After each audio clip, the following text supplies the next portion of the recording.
The Rothschild family joined the Orange House of Holland, royal family, to found the Bank of Amsterdam in the early 1600s, becoming the first private central bank in the world. In the 1600s, the Dutch with the Rothschilds built in a short time an immense colonial empire. They thus demonstrated the power of their navy, and this empire contributed to the economic development of their brand new country.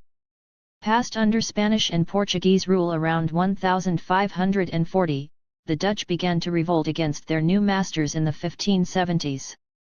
In 1579 they founded the Republic of the United Provinces of the Netherlands, whose independence would not be recognized until 1648. However, as early as 1595, Dutch sailors traveled as far as India following the road opened by the Portuguese Vasco da Gama. From then on, the Dutch colonial adventure can begin. In 1602 is created the Dutch East India Company, or VOC. So the VOC was to colonize South Africa and Indonesia and Suriname. The VOC therefore enslaved the predominantly Muslim Indonesian people in the mines and cotton fields and sugar cane. At present the Rothschilds own a large part of Sri Lanka where the population lives a situation of quasi-slavery and is exploited by the Rothschild family to produce tea. Finally, the French branch of the Rothschilds financed the colonization of Algeria and enslavement of its Muslim population from 1830 to 1962. The Company of the French Indies enslaved the Asian and African population in favor of French slave banks like Rothschilds and Scélera in Haiti.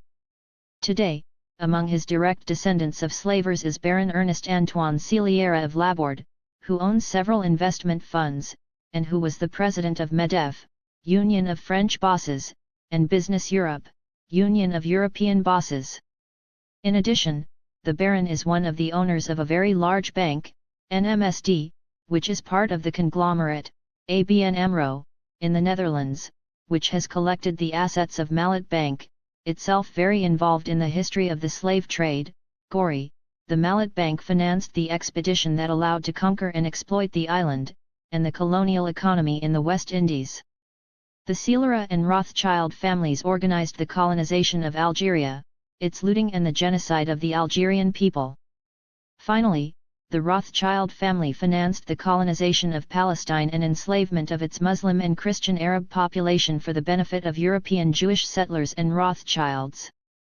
The English branch of the Rothschilds contributed to the slavery of Irish Catholics. The Bank of America, or Bank of America, belongs partly to the Rothschilds, such as the Bank of France, the Bank of Holland, and the City of London. The Rothschilds owned the Indian companies of those nations involved in the slave trade, like the banks. These families, who are currently the world's trillionaire families in power, have probably been the greatest slaveholders of all time in world history, but their involvement in evil and perverse trade has always been hidden until recently.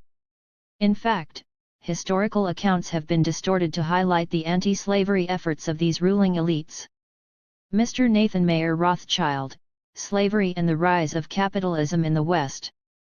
Nathan Mayer Rothschild was the leading London financier of his time. He was one of the founders of the international banking dynasty of the Rothschild family. He was born in the Frankfurt-on-Main ghetto, the fourth child of Mayer Emschel Rothschild and Guttl Schnapper.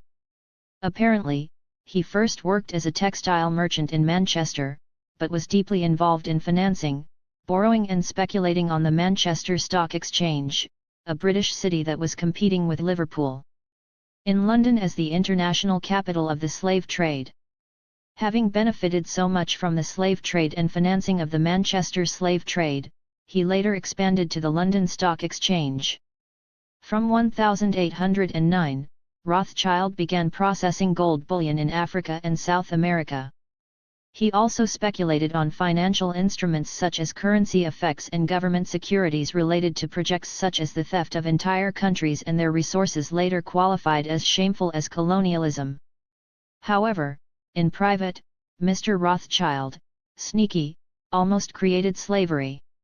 Documents recently discovered and revealed for the first time by the Financial Times of London show that Rothschild made personal gains by using slaves as collateral in banking transactions with slave owners.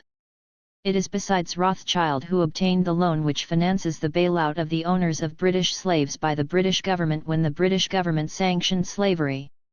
The industry was abolished in the 1830s. The bailout of British slave owners would be the biggest bailout of an industry in history. In today's dollars, it is lower than the recent bailout of the banking, financial and automotive sectors.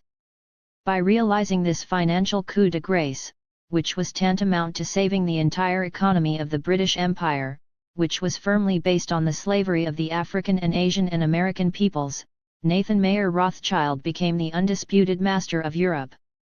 Slavery and colonialism have caused the death of more than 100 million black Africans and the death of millions of Irish enslaved the Indians of Amurkayu, at least 100 million dead, and recent genocide in the Middle East in Iraq, Syria, and Yemen. Communism and Nazism also was financed by the banks, caused the deaths of 80 million Russians and 120 million Chinese.